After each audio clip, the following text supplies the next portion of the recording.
नासामधील भारतीय वंशाच्या अंतराळवीर सुनीता विल्यम्स आणि त्यांचे सहकारी बूच विल्मोर हे जेमतेम 8 दिवसांसाठी बोईंग स्टारलायनरच्या चाचणी मोहिमेसाठी आंतरराष्ट्रीय अंतराळ केंद्र म्हणजेच इंटरनॅशनल स्पेस स्टेशनमध्ये गेले होते. परंतु त्यांना अंतराळात जाऊन आता 9 महिने उलटून गेले तरी ते अद्याप पृथ्वीवर परत आलेच नाहीत. काही तांत्रिक बिघाड झाल्यामुळे त्यांना तिथेच थांबावं लागलं.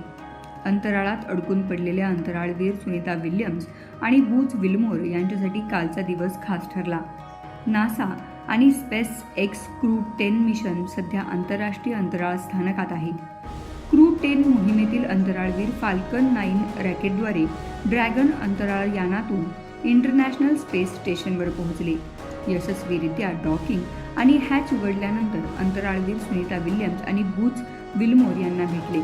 या भेटीचे फोटो आणि व्हिडिओ सध्या सोशल मीडियावर व्हायरल होत आहेत. या आठवड्याच्या अखेरीस सुनीता आणि विल्मोर हे स्पेस एक्स कॅप्सूलद्वारे पृथ्वीवर रवाना होतील अशी अपेक्षा आहे. तब्बल 9 महिने इंटरनॅशनल स्पेस स्टेशनमध्ये अडकून पडल्यानंतर सुनीता विल्यम्स कुठल्या दिवशी पृथ्वीवर येणार याबाबत सर्वांनाच उत्सुकता लागली आहे. याबाबत खगोलशास्त्र अभ्यासक लीना बोकील नेमकं काय म्हणाल्या पाहूयात. काल नासाच्या केनेडी स्पेसपोर्टवरून क्रू 10 मिशनचं लॉन्चिंग झालं.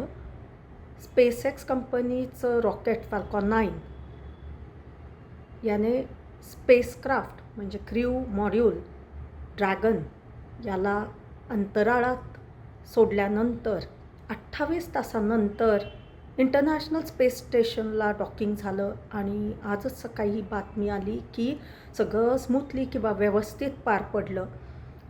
तर जवळजवळ 17,000 माईल पर आवर अशा वेगाने हे जेव्हा स्पेसमध्ये जातं तर 400 किलोमीटर अंतरावर जिथे इंटरनॅशनल स्पेस स्टेशन पृथ्वीच्या भोवती फिरत असतं तर त्याला डॉकिंग करण्यासाठी आधी स्पेसक्राफ्टचा पण वेग कमी कमी करत आणून ते प्रिसिजनने अगदी जोडलं जातं. याला म्हणतात डॉकिंग आणि ही क्रुशियल मॅन्युवरिंग असते. तर हे आज सकाळी व्यवस्थित पार पडलं अशी नासाने बातमी दिलेली आहे. त्यामुळे आता 4 दिवसानंतर सुनीता विल्यम्स आणि ॲस्ट्रॉनॉट बूच विल्मोर हे पृथ्वीवर परत येणार आहेत अशी बातमी आहे. तर या क्रू 10 मिशनमध्ये 4 ॲस्ट्रॉनॉट्स म्हणजे mission commander Anne McClain, mission specialist Nicole, त्यासोबत जॅपनीज ॲस्ट्रॉनॉट ताकुयो आणि कॉस्मोनॉट किरिल हे रशियन कॉस्मोनॉट आहेत. हे 4 जणं काल स्पेसमध्ये गेले. अंतराळात गेल्यानंतर डॉकिंग होऊन आज स्पेस स्टेशनमध्ये ते गेलेले आहेत. त्यांचं आगमन झालं आणि त्यानंतर 4 दिवसानंतर 4 ॲस्ट्रॉनॉट्स त्याच स्पेसक्राफ्टमधून ड्रॅगन कॅप्सूलमधून परत येणार आहेत आणि त्यापैकी ॲस्ट्रॉनॉट सुनीता विल्यम्स आणि बूच विल्मोर असतील. 8 ते 10 दिवसांच्या मोहिमेसाठी गेलेले हे 2 ॲस्ट्रॉनॉट आता आपण त्यांची वाट बघतोय. ते कधी एकदा येतील परत पृथ्वीवर भूमीवर असं आपण आतुरतेने आता वाट बघतोय. तर आता काउंटडाऊन सुरू झालेला आहे. सुनीता विल्यम्सने तिचा कमांडसुद्धा पास ऑन करून आता नवीन सक्सेसर नेमलेले आहेत.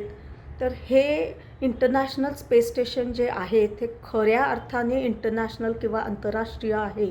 त्यामुळे एक कॉस्मोनॉट रशियन आहेत, 2 नासाच्या महिला ॲस्ट्रॉनॉट्स अंतराळवीर आहेत आणि एक जॅक्सा म्हणजे जपानचे ॲस्ट्रॉनॉट ताकुयो पण आहेत. आणि येणारे 4 ॲस्ट्रॉनॉट्सपैकी सुनीता विल्यम्स आणि बूच विल्मोर हे सगळ्यात जास्ती अनुभव घेऊन येत आहेत आणि आता जवळजवळ 8 ते 10 महिने ते स्पेसमध्ये अंतराळात अडकलेले होते. पण सच ते स्टँडर्ड किंवा फसलेले नव्हते. त्यांना जेवण आणि सगळ्या गोष्टी प्रोव्हिजन्स दिल्या जात होत्या. त्यांनी अनेक उपक्रम केले, तिथे प्रयोग केले. सुनीता विल्यम्सने अजून एक रेकॉर्ड केलं. स्पेस स्टेशनच्या बाहेर जाऊन स्पेस वॉक किंवा एक्स्ट्रा व्हेहिक्युलर ॲक्टिव्हिटी, रिपेअर, मेंटेनन्स करून अनेक यशस्वी प्रयोग केलेले आहेत. त्यामुळे आता त्या दोघांचे आपण खूप वाट बघतो कारण they have become global heroes आणि ते जेव्हा येतील तेव्हा हा एक ऐतिहासिक क्षण असेल सगळ्यांच्यासाठी, जगासाठी. तर 19 तारखेची आपण आता वाट बघतोय. धन्यवाद. क्रू 10 वरील अंतराळवीर आंतरराष्ट्रीय अंतराळ केंद्रात काही वेळ संशोधन करतील. विल्यम्स व विल्मोर यांनी केलेलं संशोधन व माहिती ताब्यात घेतील. त्यानंतर 19 मार्च रोजी विल्यम्स व विल्मोर या दोघांना घेऊन परतीचा प्रवास सुरू करतील. शुक्रवारी 14 मार्चला क्रू 10ने फाल्कन 9 रॉकेटच्या माध्यमातून उड्डाण केलं होतं. 19 तारखेला आंतरराष्ट्रीय अंतराळ केंद्र सोडल्यानंतर 21 ते 23 मार्चच्या दरम्यान 6 अंतराळवीर पृथ्वीवर परततील, अशी माहिती खगोलशास्त्र अभ्यासक लीना बोकील यांनी दिली आहे. शगुफ्ता शेख, लोकमत.com, पुणे.